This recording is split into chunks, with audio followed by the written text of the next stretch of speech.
Welcome friends, हम लोग education interest पे एमसीक्यू कर रहे हैं और आज इसका पार्ट 3 है। अगर आप चैनल पे नए हैं और आपने अभी तक हमारे चैनल को सब्सक्राइब नहीं किया है तो इसे जरूर सब्सक्राइब कर लीजिएगा। ये मेरा इंस्टाग्राम पेज है और ये मेरा फेसबुक पेज, आप इसे फॉलो कर सकते हैं। हम लोग 30 क्वेश्चन तक कंप्लीट कर चुके हैं। आज 31 क्वेश्चन 31वां करेंगे।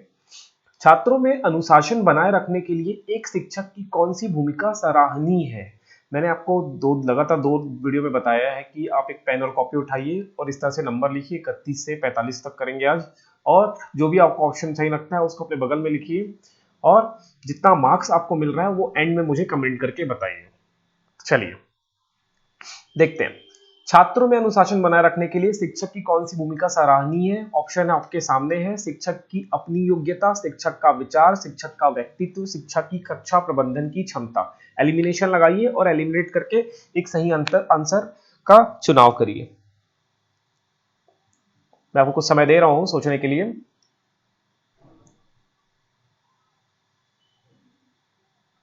चलिए इसके आंसर अब हम करते हैं। तो छात्रों में अनुशासन बनाए रखने के लिए शिक्षक की कौन सी भूमिका सराहनीय है।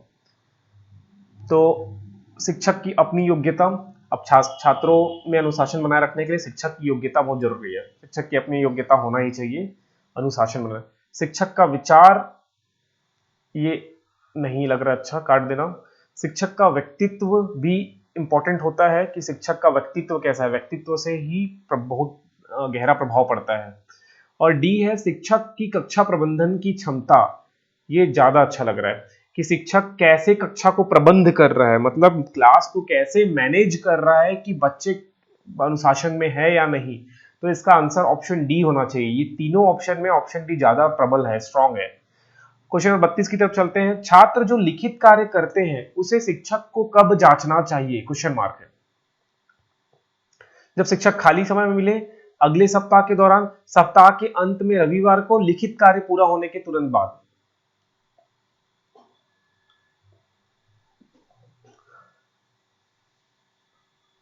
चलिए इसका आंसर मैं बताता हूं। अगर आपने अभी तक नहीं सोचा तो वीडियो पॉज करके थोड़ा सोच लो।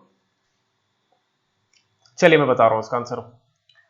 छात्र जो लिखता है उसे शिक्षक को कब जांचना चाहिए। जब शिक्षक खाली समय मिले, अगले सप्ताह के दौरान, सप्ताह के अंत में, रविवार को, लिखित कार्य पूरा होने के तुरंत बाद। तो ये ज्यादा बेटर है कि स्टूडेंट जब लिखा तभी उसकी कॉपी जांच लो। तो इससे एक फायदा ये मिलता है कि बच्चे के मन में जो चल रहा है, जैसे आज मैंने कुछ लिखा है तो मेरे मन में कुछ डाउट रहा होगा कि ये क्वेश्चन को ऐसे लिखना है कि ऐसे लिखना है, तो वो डाउट तुरंत होता है। अगर टीचर वहीं पर चेक करके स्टूडेंट का डाउट क्लियर कर दे तो बच्चे को वो समझ में आ जाएगा। तो ऑप्शन डी इसका सही होना चाहिए। देखते हैं, दोनों ऑप्शन डी है, 31 और 32 का। आगे बढ़ते हैं।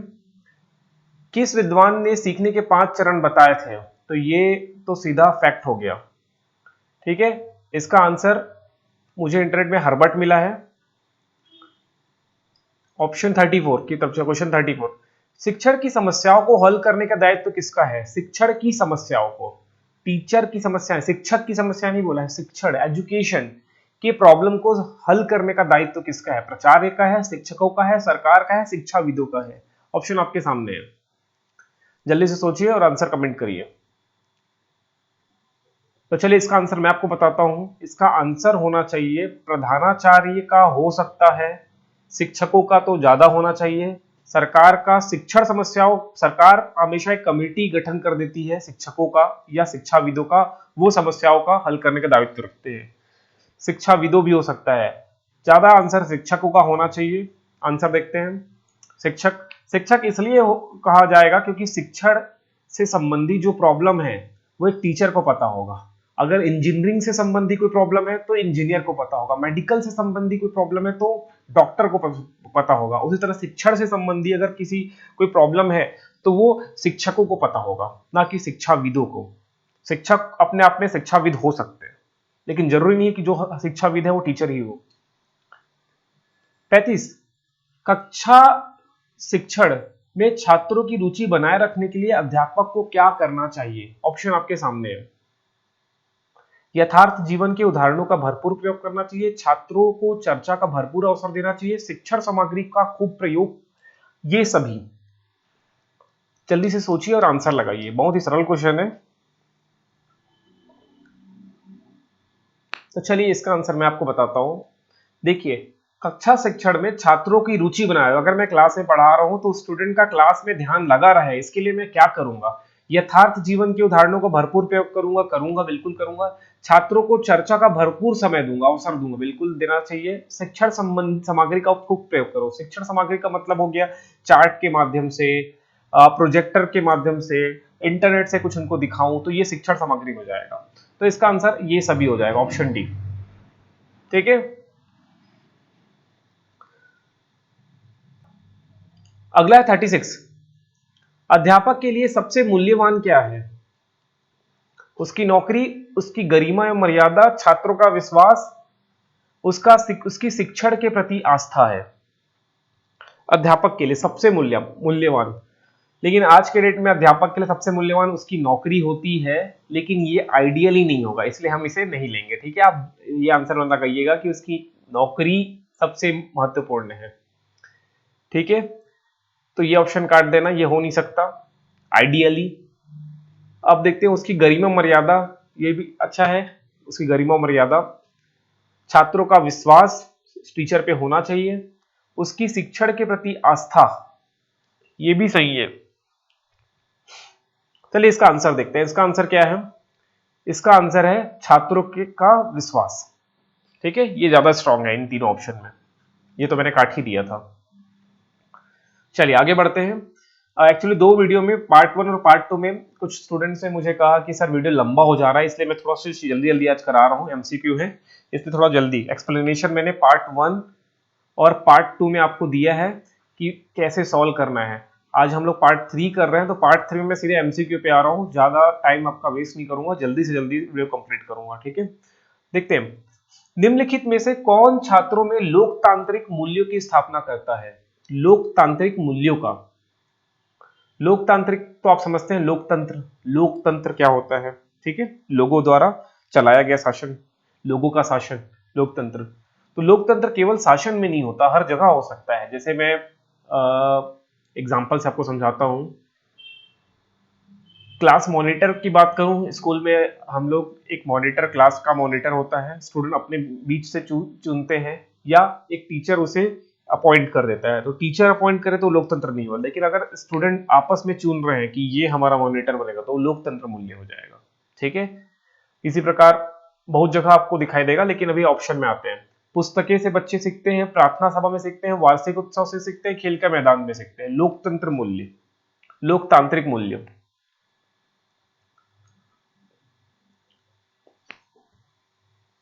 तो चलिए इसके ऑप्शन में आते हैं, आंसर में आते हैं हम। बच्चे जनरली पुस्तकों से थोड़ा कम ही सीखते हैं, प्रार्थना सभा में लोकतंत्र मूल्य नहीं सीख सकते, वार्षिक उत्सव में लोकतंत्र मूल्य थोड़ा सीखा जा सकता है क्योंकि लीडर का सिलेक्शन होता है, कौन कैसा बात करेगा, ये सबका चुनाव होता है वार्षिक उत्सव में। खेल का मैदान में बच्चे लोकतंत्र मूल्य को ज्यादा अच्छे तरीके से सीखेंगे। जैसे मैं एग्जांपल समझाता हूं, ये फुटबॉल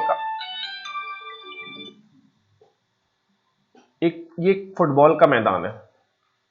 अब फुटबॉल के मैदान में हम लोकतंत्र कैसे सीखें, या क्रिकेट के मैदान में लोकतंत्र का मूल्य, या मैं सीधे बोलूं खेल के मैदान में लोकतंत्र का मूल्य हम कैसे सीखेंगे? जैसे ये काफी बच्चे या प्लेयर गेम खेल रहे हैं, अब ये इनमें से किसी एक को अपना कैप्टन चुनेंगे, और ये कैप्टन चुनने के लिए यहां तो कोई टीचर दबाव नहीं डालता। जैसे मैंने कहा कि क्लास मॉनिटर चुनने में टीचर खड़ा कर देगा कि इनमें और इनमें चुन लो, मतलब टीचर बोला एक लड़का प्रकाश है, ये थोड़ा ब्रिलियंट है, एक लड़की है रश्मि, ये थोड़ी ब्रिलियंट है, इन दोनों में से किसी को क्लास मॉनिटर चुन लो, तो बच्चे यहाँ पर बाध्य हो गए इन दोनों में से ही चुनना है। लेकिन अगर खेल के मैदान में है तो 11 स्टूडेंट हैं, 11 में से कोई 2-3 नहीं, 11 अपने बीच में से किसी एक को अपना कैप्टन या लीडर प्रस्तुत करेंगे। आप समझ रहे हैं खेल का मैदान में कैसे लोकतंत्र की मूल्य आ रहे हैं। अब इनमें से किसी एक को, अब उनको क्लास मॉनिटर, सॉरी यहाँ पर मॉनिटर नहीं होता, कैप्टन होता है, कैप्टन चुन लिए। किसी एक को विकेट कीपर चुना गया जो अच्छा खेल रहा है।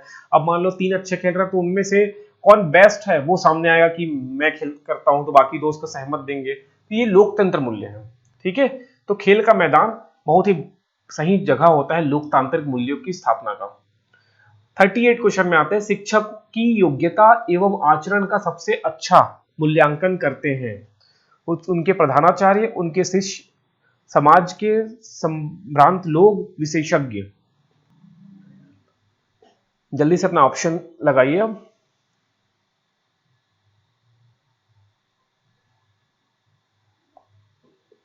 चलिए तो देखते हैं, शिक्षक की योग्यता, टीचर की योग्यता एवं आचरण का मूल्यांकन कैसे करेंगे?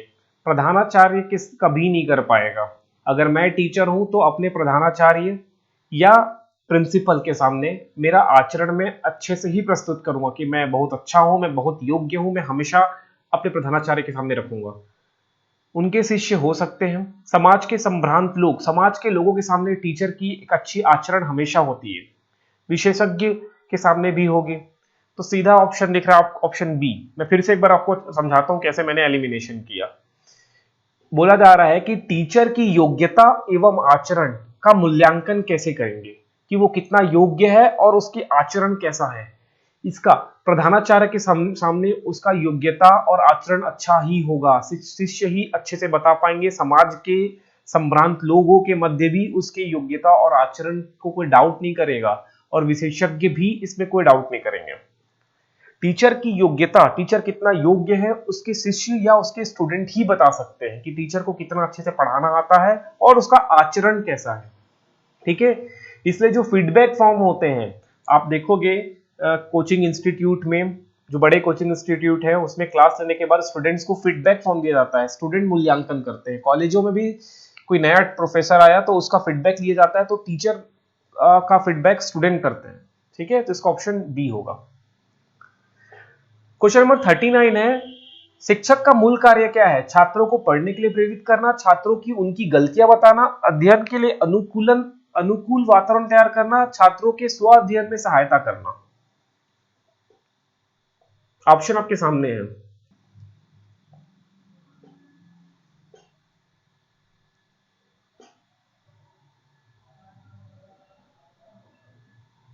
चलिए अब मैं करता हूं। छात्रों को पढ़ने के लिए प्रेरित करना ये शिक्षक का मूल कार्य नहीं है। प्रेरित करना, प्रेरित कर सकता है, चलिए ठीक है मान लेता हूं छात्रों को प्रेरित कर सकता है। उनकी गलतियां बताना ये टीचर का काम नहीं है। कुछ हद तक हो सकता है कि गलतियां बताना, लेकिन मूल कार्य नहीं। हम मूल कार्य की बात कर रहे हैं। टीचर का कार्य हो सकता है कि छात्रों को गलती बताए कि आपने यहां गलती किया है, लेकिन वो मूल कार्य नहीं है। हम मूल कार्य की बात कर रहे हैं, मूल मतलब प्रमुख कार्य। अध्ययन के लिए अनुकूलन वातावरण तैयार करना, ये बहुत ही स्ट्रांग लग रहा है। छात्रों के स्व अध्ययन में सहायता करना, स्व अध्ययन छात्रों की सेल्फ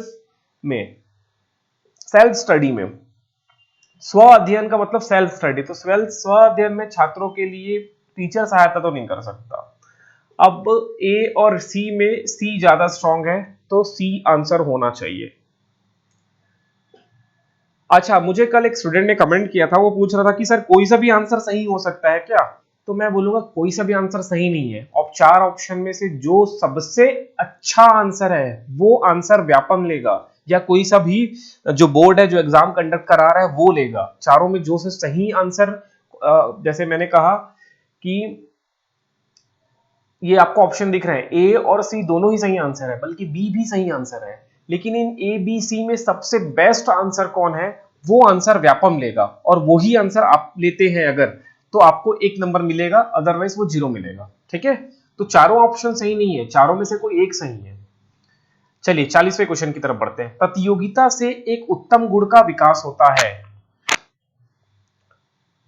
ऑप्शन ए लक्ष्य ऊंचा रखना, पराजय को भी खुशी खुशी स्वीकार करना, काम पूरा करके ही दम लेना, ये सभी। अब ध्यान से एक ऑप्शन पढ़िए और आंसर करिए। तो चलिए इसके आंसर की ओर आता हूं मैं। 40वां क्वेश्चन है, प्रतियोगिता से एक उत्तम गुण का विकास होता है। प्रतियोगिता, कंपटीशन, कौन से गुण का विकास होता है? लक्ष्य ऊंचा रखना इंसान सीखता है। अगर हम कभी किसी कंपटीशन की तैयारी कर रहे हैं, जैसे कॉम्पिटिटिव एग्जाम की तैयारी कर रहे हैं, जैसे आप बीएड परीक्षा की तैयारी कर रहे हैं, तो आपको लक्ष्य ऊंचा रखना पड़ेगा। पराजय को भी खुशी खुशी स्वीकार करना, ये भी कंपटीशन का एक गुण होता है, उत्तम गुण होता है, इससे इंसान एक सीखता है। काम पूरा करके ही दम लेना, अगर आप काम पूरा करके ही दम लेते हैं तो कंपटीशन जरूर जीतेंगे। मतलब प्रतियोगिता से एक उत्तम गुण का विकास होता है, तो ये एक्चुअली तीनों उत्तम गुण का विकास हो रहा है, तो इसलिए इसका आंसर हो जाएगा डी। ठीक है, ये याद रखिए। अगले क्वेश्चन की ओर चलते हैं। शिक्षा के प्रचार एवं प्रसार से लोकतंत्र मजबूत होगा, अंधविश्वास में कमी आती है, आर्थिक विकास की दर बढ़ती है, ये सभी। बहुत ही सरल क्वेश्चन है, जल्दी से करिए या वीडियो पॉज करके करिए, मैं करता हूं इसका आंसर। अब आई होप आपने अब तक कर लिया होगा, अब मैं करता हूं इसका आंसर। देखें, शिक्षा के प्रचार में एवं प्रसार से लोकतंत्र मजबूत जरूर होता है, अंधविश्वास में कमी भी आती है, आर्थिक विकास की दर भी बढ़ती है। आर्थिक विकास बोला जा रहा है, आर्थिक विकास की दर बढ़ती है मतलब इकोनॉमी बढ़ती है, ये सभी। तो इसका आंसर हो जाएगा ये सभी, क्योंकि ये तीनों शिक्षा के प्रचार एवं प्रसार से बढ़ता है। 42वें आते हैं, मतलब इसका आंसर ऑप्शन डी होगा। 42वें, आपके विचार में शिक्षा का उद्देश्य होना चाहिए। शिक्षा ग्रहण करने के बाद नौकरी, छात्रों की मानसिक योग्यता का विकास, छात्रों को साक्षर बनाना, बालकों का सर्वांगीण विकास। जल्दी वीडियो पॉज करिए और इसका आंसर आप ट्राई करिए एक बार। तो चलिए मैं बताता हूं इसका आंसर। अब आप वीडियो पॉज करके आंसर ट्राई करिए, मैं बता रहा हूं इसका आंसर। शिक्षा ग्रहण करने के बाद नौकरी, आपके विचार में शिक्षा का उद्देश्य क्या होना चाहिए? शिक्षा का उद्देश्य, शिक्षा ग्रहण करने के बाद नौकरी, ये भारत में और कुछ कंट्रीज में होता है, लेकिन जैसे कोई बड़ी कंट्री है वहां पर शिक्षा ग्रहण करने के बाद नौकरी करने का उद्देश्य नहीं होता, तो इसे काट दीजिएगा। छात्रों की मानसिक योग्यता का विकास, ये एक सही है, शिक्षा का उद्देश्य होना चाहिए छात्रों का मानसिक योग्यता का विकास हो। छात्रों को साक्षर बनाना भी हो सकता है, और बालकों का सर्वांगीण विकास भी सही है। इसका सही आंसर जो सबसे प्रबल है वो छात्रों का, बालकों का सर्वांगीण विकास है, तो इसका आंसर हो जाएगा बालकों का सर्वांगीण विकास। आगे क्वेश्चन की तरफ चलते हैं। किस छात्र को आप श्रेष्ठ मानते हैं? जो शिक्षकों को सम्मान दे और उनकी आज्ञा माने, जो सुशील व और शर्मीला हो और अनुशासन में रहे, जो शिक्षा ग्रहण करने में और अध्ययन में रुचि रखता हो, जो नियमित पाठशाला आता हो और कक्षा का मॉनिटर हो।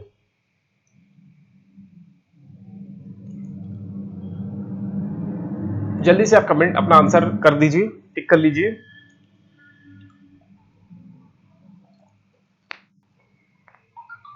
इसका जो आंसर होना चाहिए वो है जो शिक्षा ग्रहण करने में और अध्ययन में रुचि रखता हो। मैं सीधे आंसर बता रहा हूं, अब आप एनालिसिस करिएगा। 44 चलते हैं। भाषा सीखने का प्रभावी उपाय है, भाषा सीखने का प्रभावी उपाय है, पाठ्य पुस्तकें पढ़ना, सहायक पुस्तकें पढ़ना, अखबार पढ़ना, वार्तालाप करना। चलिए मैं आंसर बताता हूं।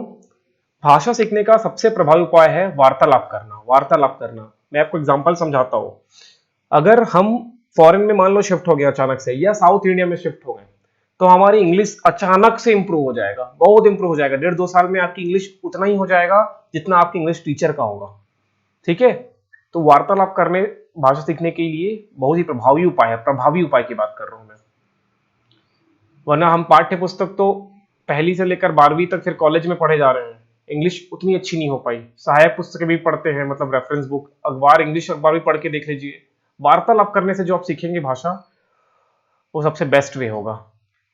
45वां, एक प्रधानाचार्य को होना चाहिए, छात्रों के लिए प्रेरणादायक, अध्यापकों के लिए समानता का भाव रखने वाला, कुशल प्रबंधक, ये सभी। एक प्रधानाचार्य मतलब प्रिंसिपल की बात कर रहा हूं। तो चलिए इसका आंसर मैं बताता हूं। छात्रों के लिए प्रेरणादायक तो होना ही चाहिए उसका प्रिंसिपल, अध्यापकों के लिए समानता का भाव रखने वाला, अध्यापकों के लिए समानता का भाव रखने वाला, और कुशल प्रबंधक मतलब अच्छे से मैनेज करे हर चीज को, मतलब इसका आंसर ये सभी हो जाएगा, ऑप्शन डी। तो ये आंसर थे। आज हमने 15 क्वेश्चन किए हैं। अब आपको एंड में, वीडियो के एंड में कमेंट करके बताना है कि आपको 15 में कितने मार्क्स मिले। ठीक है, जरूर बताइएगा। मैंने देखा है कि बहुत सारे स्टूडेंट का अच्छा मार्क्स मिल रहा है, किसी को 12 मिल रहा है, किसी को 14 मिल रहा है। ठीक है, बहुत अच्छी बात है, आप बहुत अच्छा कर रहे हैं, और प्रैक्टिस करिए, बहुत ज्यादा प्रैक्टिस करिए। अब कुछ लोग मुझे बोल रहे हैं कि सर क्वेश्चन की संख्या बढ़ाइए। आप इंटरनेट में आराम से देख सकते हैं, आप एक बुक परचेस करिए, बुक के माध्यम से आप इसका एमसीक्यू करिए, बुक ज्यादा प्रभावी होगा बुक से करना आपके लिए। ठीक है, एक बुक लीजिए, बुक से क्वेश्चन करिए। मैं आपको यहाँ पर इन 45 क्वेश्चन के माध्यम से ये बता रहा था कि आपको एलिमिनेशन कैसे करना है, आपको कैसे सॉल्व करना है। ठीक है, आप अधिक से अधिक एमसीक्यू सॉल्व करने के लिए आप बुक रिफर करिए। Thank you.